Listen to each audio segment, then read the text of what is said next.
Hello all, welcome back to my channel, Rover Turbo. In this video, this Sierra video, next part, basically I get everything back together with as regards to the cooling system, put the cooling system back together, get all the pipes back on, all the fan and the radiator back on, fill it up with coolant and basically start it and warm it up and check that everything is all okay on it. So tune in for the video. I hope you enjoy it. As usual, like, subscribe, share, would really help the channel out. Loads more videos to come. I've got a back catalogue on the Sierra, all the parts before, of all the stuff I've done with it when I bought it and that kind of stuff. So if you want to go back and check out those videos, that'd be great. So let's get on with the video. Right, so I'm all ready to give it a start now. I have rebuilt this again. I don't know if I already said, but I did rebuild it. But when I took it apart, it was inside, it was wrong. So someone's already taken this apart and put it back together wrong. So I put it back the same way that it was. So it would never start from cold unless you spray brake clean into the inlet manifold. So I just tried to start it again and it wouldn't start. But then I started to think, I can't hear usual noises like that normally kicks in and stuff anyway. So I've worked out that because I've taken all of these tins off, I hadn't connected the body earth. So when I connected that, I could hear the relays ticking and stuff. So I've connected it all back up again. So we're going to try this again to see whether it actually starts this time, or whether I have fixed that, or whether it still needs the brake clean. So we shall find out.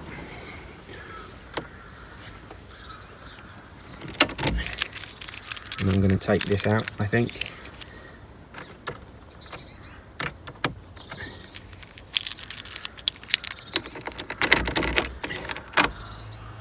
So now you can hear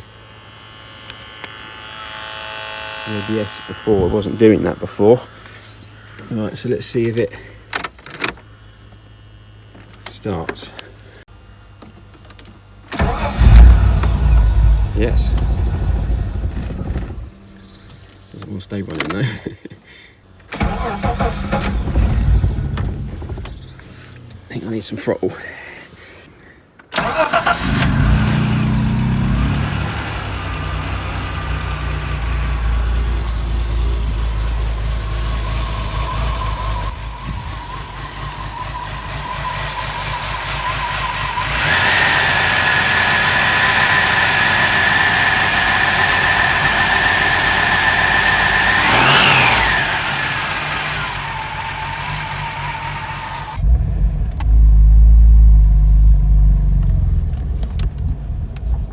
This will be the first time that it's moved in months.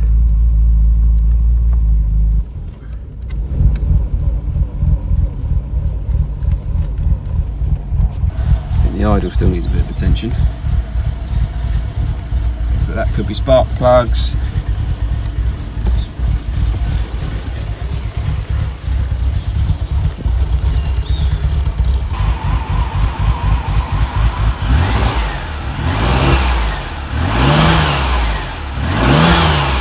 So I guess that was relatively successful. Obviously I haven't been able to run it for very long, it hasn't got any coolant in it, but I mean there's no obvious major oil leaks, so, and I need to get all of this sorted here so I can get all that back together, and then once that's all back together I can then start working on getting the other stuff, all the other issues that I need to get sorted on it.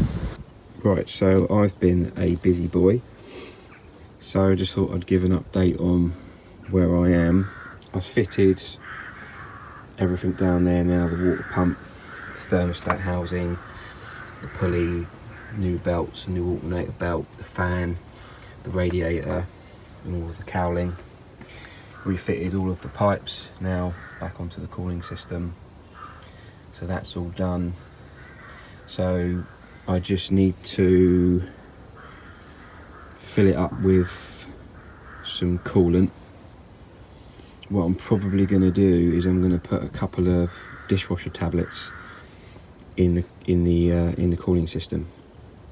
I've done it before and it just helps clean out the inside of the cooling system. Leave it in there for, I don't know, few miles, whatever, drain it out, flush it, drain it out, put fresh coolant in it. At some point I'm going to be replacing all of these coolant hoses when I can actually get some replacement coolant hoses, and I've got new Jubilee clips and stuff to go on it. So I'm not doing a full restoration at the moment on this engine. I'm just getting it into a reliable working condition. I put the cover on and the air filter in. This is the air filter that fits it. This was the one that was in it, which was the wrong size, and there's also an air filter in there, an EFA 199 I think it is, which is the wrong size, doesn't fit. So that's all done. I have got some, this has been powder coated and sorry, this has been blasted and powder coated. I've got them to do it all matte black, but I'm not 100% whether this is supposed to be matte black or whether it's supposed to be gloss. So I've got some replica stickers to put back it, because there's a bunch of stickers that go on here, but I'm not going to put the stickers on yet until I know whether this is supposed to be gloss or matte. I want it to be right, and this will be the last time that I do it, so I can obviously easily paint that before I put the stickers on relatively easily.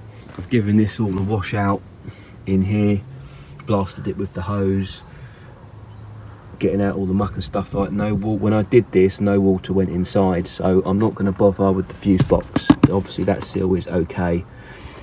It's not leaking inside after blasting it with the hose, so it's not going to leak, and it doesn't seem to be, any water doesn't seem to be getting in under the heater either. So it's just this bit here, obviously, with the welding.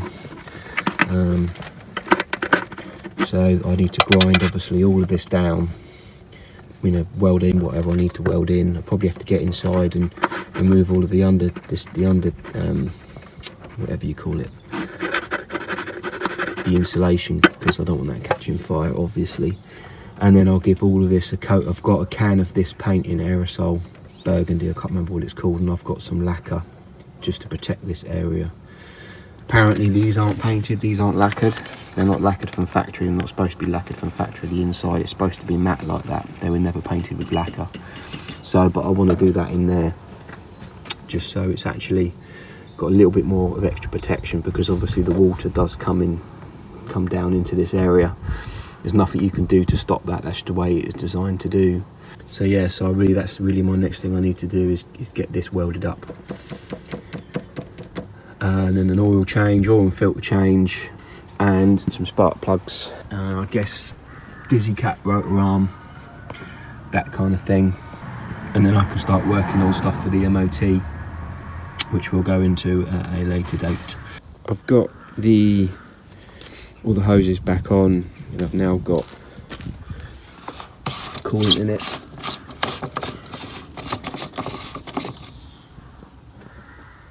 So the viscous fan is on, all the pipe work's on, the radiator's back in. So this unit here is a replacement unit. I had a spare one, so what was happening was it was running just rich all of the time. So it started fine, but when it warmed up it was misfiring and mucking about. So obviously because these by default are on choke, so its default position is choke. So it's obviously in the process of warming up through the actual engine itself, the temperature from the engine, and the electronic connector inside. The electronic connector inside heats up, and then it slowly takes the choke off. So obviously the other one was damaged, so I've just replaced it, and that runs fine. So there's a weak mixture of coolant in there and a dishwasher tab. So obviously I'm just going to run it just to flush the system through, and then drain it all out, and then refill it. As a weak solution in there just to stop it freezing if it does get down to that kind of temperature. So as it stands at the moment, I've just got to do the oil change. I've got the oil and the oil filter now. The spark plugs have got lost in the post. They apparently were delivered, and they haven't. So yeah, that's pretty much just an update for now. The next thing I'll be concentrating on, I will give it a start up just to show you it running, warm it up, And the next thing I need to concentrate on is the battery tray. That area get welded, I've got to get that done. Then at least I can get all that back together. And then at least I can then, you know, get in a position to get it MOTable. So, right, so it's been a long time, but here's the Sierra. I haven't moved it, I haven't started it, I haven't done anything with it in, I don't know, 3 to 4 weeks, something like that. So it has been touched, hasn't been started, hasn't been powered up. So in theory, what should happen now, it should start pretty much straight up, you know, start easily. So I'm going to connect the jump leads to the battery because I haven't done anything to it from what you've seen last. So I just wanted to see, you know, getting into the video so I can get it up and out, just see whether it starts, see how it runs, warm it up a little bit.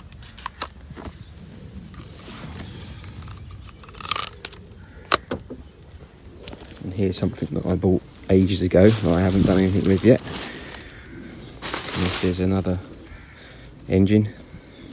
I was going to do a completely separate video on this, but this is out of an XR4i. So my plan, long term, is to get this rebuilt, completely rebuilt, and then put that in there. So at least it's it's not a Capri engine, it's an XR4i engine. So obviously that sump on there. That's the long term plan.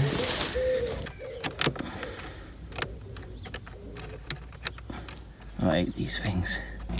And I think it's got a Capri steering lock in it, because I'm pretty sure this is the original key. This does the doors, I believe, and this does the ignition. So I reckon someone's put a Capri. So I'd like to change that. I'd like to change this back so I can use this key, retumble it or something. So you can hear the ABS pump.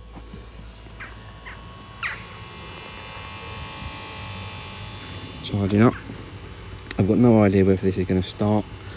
It'll probably start, try and start and cut out. But we'll give it a go.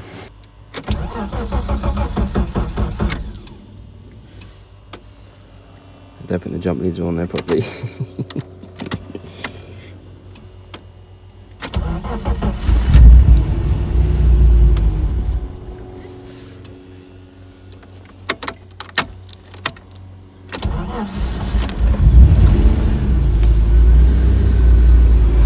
Still sounds sweet. Not tappy, it wasn't even tappy. I'm holding the throttle open a little bit. Don't need to do.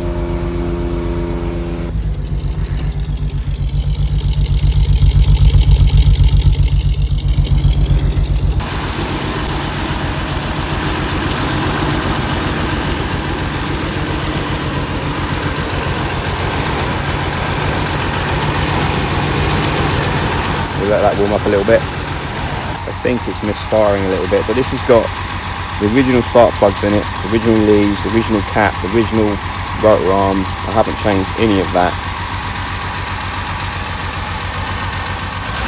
So it's got a bit of a misfire.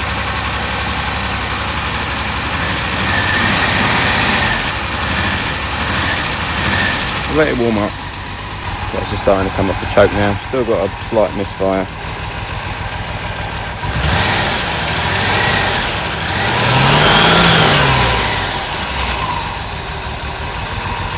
Could just change the spark plugs, wouldn't take me long, would it? Oh dear, these were stored inside the car. Oh dear, I think we've got a mouse. Alright, so that's all 6 spark plugs changed. They were very, very sooty, but then the last time I ran this was playing up and it was on full choke, so that probably messed up all of the spark plugs. So it's got all the spark plugs in. Let's see whether it's made any difference. I